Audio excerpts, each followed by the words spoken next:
तिरंगे को शैतानी कहना एक मौलाना को भारी पड़ा। उसे एक ऐसी सजा मिली कि अब कोई भी राष्ट्र ध्वज का अपमान करने से पहले कई बार सोचेगा। जी हाँ, राष्ट्रीय ध्वज का यूं ही अपमान करने से पहले अब कोई भी 10 बार सोचेगा, क्योंकि मौलाना को सजा में देश निकाला दे दिया गया। महजूब महजूबी ने हाल ही में एक ऑनलाइन वीडियो में तिरंगे झंडे को शैतानी बताया था।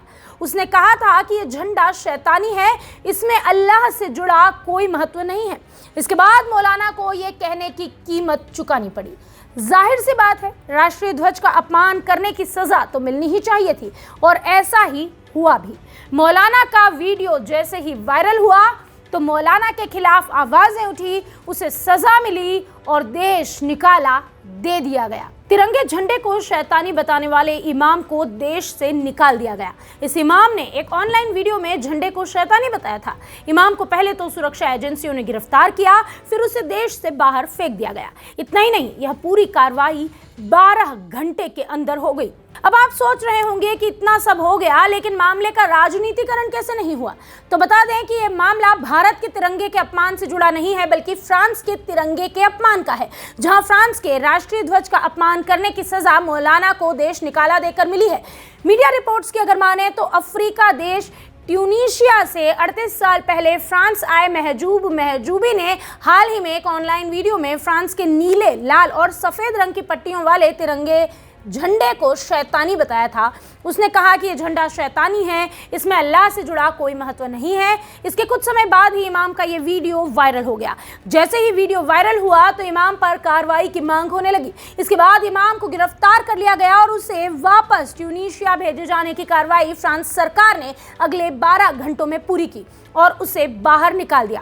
देश निकाला दिए जाने संबंधित आदेश की कॉपी में लिखा गया, इसमें बताया गया कि इमाम महजूबी केवल फ्रांस के झंडे के खिलाफ ही नहीं, बल्कि यहूदियों के खिलाफ भी जहर उगलता था। बताया गया कि महिला विरोधी बातें करता था, जिहादी मानसिकता को ये बढ़ावा भी देता था। इस कुल मिला के इसके बारे में ये भी लिखा गया था कि जो दृष्टिकोण फ्रांस के मूल्यों से उसके मेल नहीं खाते थे। इमाम के निकाले जाने को लेकर यह भी कहा कि कट्टरपंथी इमाम महजूब महजूबी को देश की सीमाओं से 12 घंटे के अंदर बाहर कर दिया गया है। इससे साफ पता चलता है कि इमिग्रेशन कानून के बिना यह संभव नहीं होता।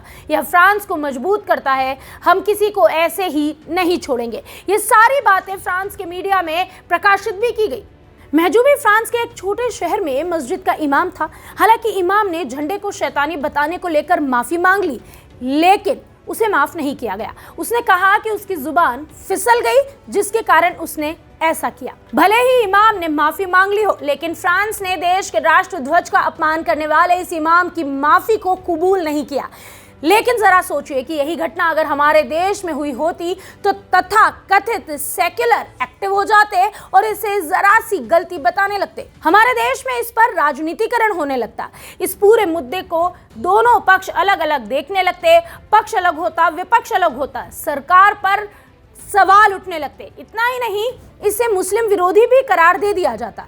हमारे देश में हर मुद्दे का राजनीतिकरण होता है, और इतना ही नहीं, हमारे देश के अपमान से जुड़े मामलों पर भी हम यही सोचते हैं कि अपराधियों को माफ कर देना चाहिए। लेकिन फ्रांस ने तिरंगे के अपमान पर जो कार्रवाई की, उस पर आपकी क्या राय है? कमेंट बॉक्स में हमें जरूर बताएं।